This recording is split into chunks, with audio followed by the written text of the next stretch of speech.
Good morning and welcome to Something Saturday. Let's get that out of the way. So today I had this grand idea of what I was going to show you, and it kind of morphed into something else and morphed into something else, and eventually I've gone, no, stop, Heather, just show them something.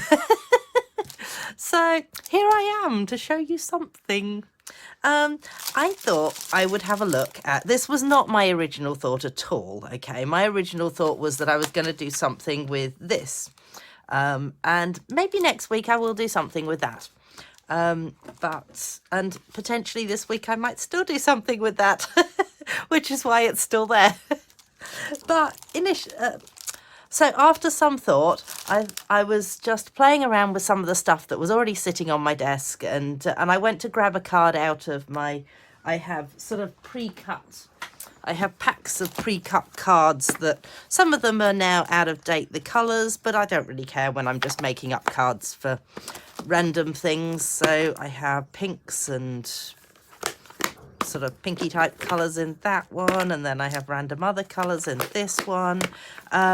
So I grabbed one of the cards out and discovered that in fact it wasn't a normal card. Ooh, what do I mean by not a normal card? I mean it was a gatefold card. So so then I was like, oh, I wonder how many of those I've got in there, and discovered that I actually have this many, plus another one that I already had a play with. And then I thought, you know how you like to wrap a bit of ribbon around and tie it at the front, and that keeps the card closed and it looks nice until it gets to the other end, where they then have to undo the bow and potentially can't redo that bow in quite the same way. And then it's not quite as nice as it was when it was sent. So my thought was that surely we could do something like this, where the bow looks really nice, but it's actually only attached to one side. And potentially we can do that with a lot of the ribbons that we have, because they are soft enough yet solid enough, if that's the right word, for it to just stay there. And you probably now know how to do it just by my telling you that. But you know what? We're going to do it anyway. And we're going to use this new Iconic Celebrations Designer Series paper. Now, it is one of the online exclusives, as they call it, but it just basically means that it didn't make it into the catalogue, and it's been released since the catalogue's been released, and therefore it is online and you can't buy it through the catalogue, but you can buy it online. So I just thought I'll quickly show you them. So let me just make sure that this is still focusing right. Okay, so we have that piece, and we have some rather nice doves and some stars on the background.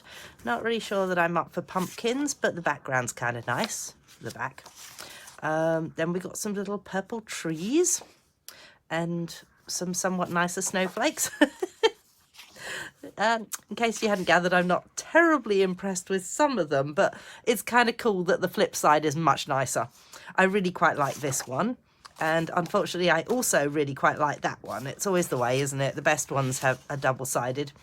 There's that, and that's quite a nice one too. Oops. So the idea is they're not necessarily all Christmassy ones. They are varying different. So we've got some little, what's the word for it? Acorns. And then we've got a little celebratory, Tink the glasses, and some hearts on the other side. Unfortunately, both of those I quite like too. Those ones, so that's kind of cool, although actually I quite like that too. So as I say, always the way that you like both sides of the ones that you really like, and then the other ones you go, yeah, okay. But I thought we would do something with this. So, and then, you know, I was thinking about it afterwards, and I thought, oh, there's actually something else that I could do with this as well, but we're not going to, because we're not. So where is my cutter? All right, when you create a gatefold card, for those of you who've never made one, what you're going to do is you're going to start off with your A5 piece, and rather than scoring it down the centre at 10.5, you're actually going to score it off to the side. So it's pretty sure it's 5.5 centimetres, and this is probably not the best one of these to do this with. Hang on a minute. Let's just move that one out of the way and move this one in. The reason is because this one has centimetres, the other one has inches. I haven't got around to doing anything. Yes, so half of 10.5 is 5.25. I know, awkward, isn't it? So you take it to the 5.1, 2, and then just a fraction more, and you score it down at that point. So if you're using one of these, you want to score with the light grey, which has a little dot on the top of it, rather than the dark grey, which has a little point on the top of it. And then you turn it around and you do exactly the same, 5.25, and you score it down the centre. And then you will have a nice looking gatefold card. Oh, and so now that we know that it's 5.25 across there, potentially we could make it so that we have got a 5 centimetre piece. So if I go 5 centimetres and 5 centimetres, then both of those pieces should fit nicely onto there with a little bit of a gap, and we just need to then work out how much we need to take off. So if you are very fussy, then potentially you would want to measure it very accurately. I'm not, so I reckon it's about the bottom of the trees there. I'm just going to pop them together and trim it off to about there, and hope that's going to be about right. Lots of my stuff is done on, oh, I hope that works. And look at that. Yay, that is about right. So excellent. And we don't need that piece, although what's on the back of it? No, that doesn't really go. That's fine. Some of them seem to have pretty good patterns for the front and the back, and some of them you kind of go, oh, okay, they clearly weren't designed to actually be played with together. I feel like it's that way. Excellent. I'm just matching up the pattern there in case you hadn't gathered what I was up to. So, in order to... Oh, that was the other thing I was going to show you. Look at this. I got some new ribbon. I don't know if you happen to remember, a couple of weeks ago, I ended up using this ribbon, which happens to be a retired ribbon. And I said, oh, there actually is a new iridescent ribbon in the catalogue, which I should play with and purchase. So now I have purchased it. It's pretty, isn't it? Ooh. So I'm hoping that this is going to hold its shape enough that, because if not, then I'll use one of the other ribbons that I've got out. Actually didn't think about this ahead of time. So let's just see whether we can persuade it into a decent looking bow. And down, and down.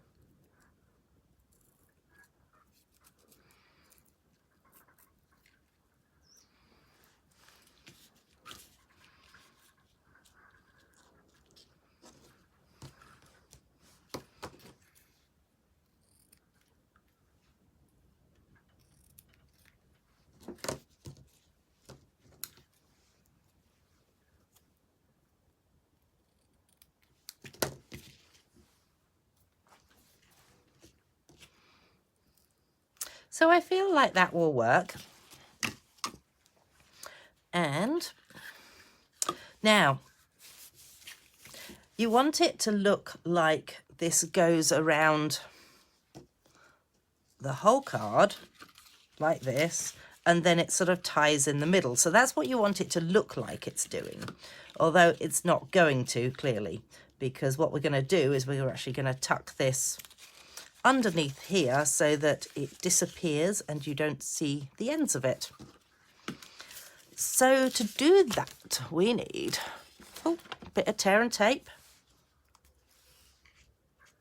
And in fact, oh no, this This first one we're good with the tear and tape all the way down.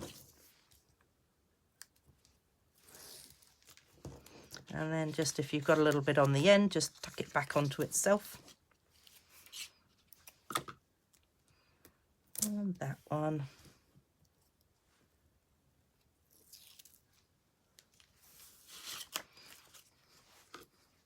So then we're going to decide whereabouts it's going to sit. So I think it should sit about there.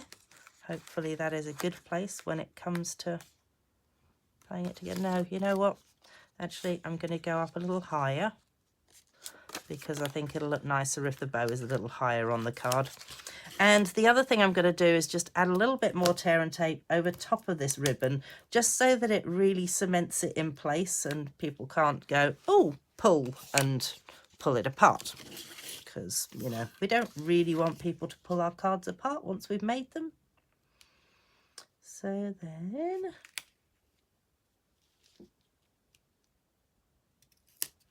pop that down like that. Then we are going to take it round and round and round, and then we can trim off so that we've got enough to tuck underneath again. Now, kind of do need a way of keeping that, and I didn't actually think of that, so let's see whether we can just use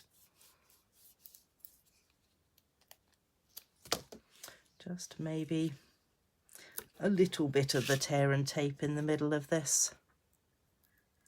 Come on.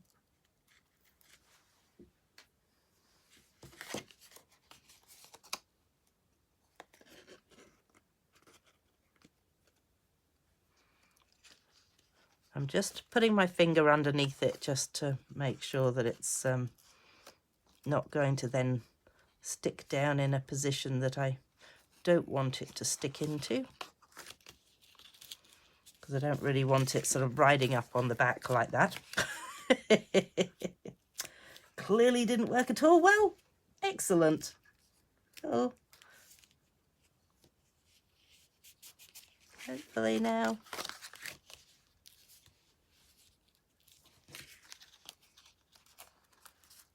Just making sure that it's about right. Looks about right. Excellent. So then,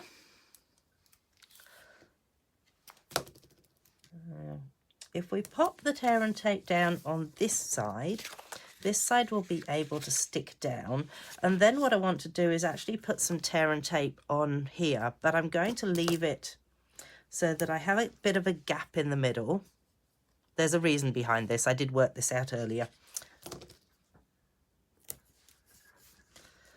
So we want the gap in the middle, but then we also want the gap in the middle to have a piece that will be able to stick onto. There we go. Right.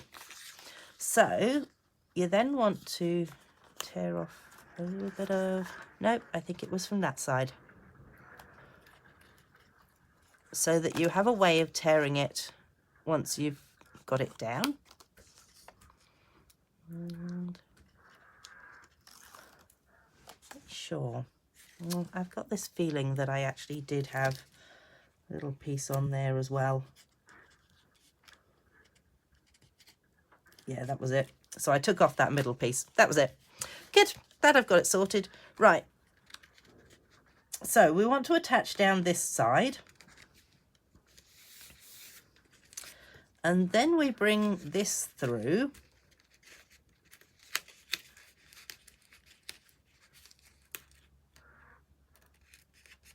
And attach it down. Then you can take this part off here. Or not, as the case may be. Thank goodness for a pokey tool. And then these pieces, because you've already flipped up the edge of them, it makes them a little bit easier for it to then be taken out. And we hope that it's about right. That's not too bad, not too shabby. It's slightly off, but you know what? I don't think anyone is going to notice once they receive it, unless it's one of you guys, and then you'll go, oh, look, I remember that one. So then what we're going to do is we're going to attach this down just to one side only. So then decide which side looks like the side that is going to behave better. Currently I'm thinking this side behaves better than this side, so I'm going to attach it to this side because then I can persuade it to do what I want it to do. So then you need glue dots. And we have glue dots. You're going to attach your glue dots so they're not in the center, so they're going to be off on the side. And you kind of need to go with a couple of them. And then when you attach it down, you attach it down so it is centered, and you'll know that your glue dots are off to that side behind everything rather than looking like, well, attaching both sides down, really. Really not very happy with that piece. Don't know why it insists on doing that. Maybe I should just put a glue dot down there as well.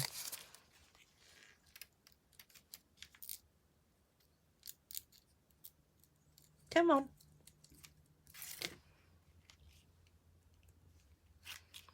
There we go. Because that one is quite happily turning on itself anyway, so I kind of think that'll do. And then obviously add some sort of a saying to it, as I have done with this one. It is a retired saying. These are retired as well, but you know, it's for church and they wanted some baby cards, so that one's a rather nice saying for a baby card. So there you go. That is my Something Saturday for you today. How to create a gatefold card that has a ribbon that looks like it ties in the middle, but it doesn't really. Woohoo! It's a bit of a trick. Hey, I was also going to quickly show you something that I made up the other day, thinking this might be a kind of cool thing for us to do as a Christmas decorative piece. You know how last year we did the tree? So I was thinking maybe this. So let me know what you think. It's kind of nice. You can put a photo into the middle of it, or you can actually leave it without the photo. It is up to you. So it uses these kind of cute little stars, and yeah, there you go. I think that is it from me today, and I will make a few of these up because I've got a few more cards there. Excuse the fact the bases are probably retired colours, but you know, you can't have everything. And I will see you next week. So thanks for joining me. Okay, bye.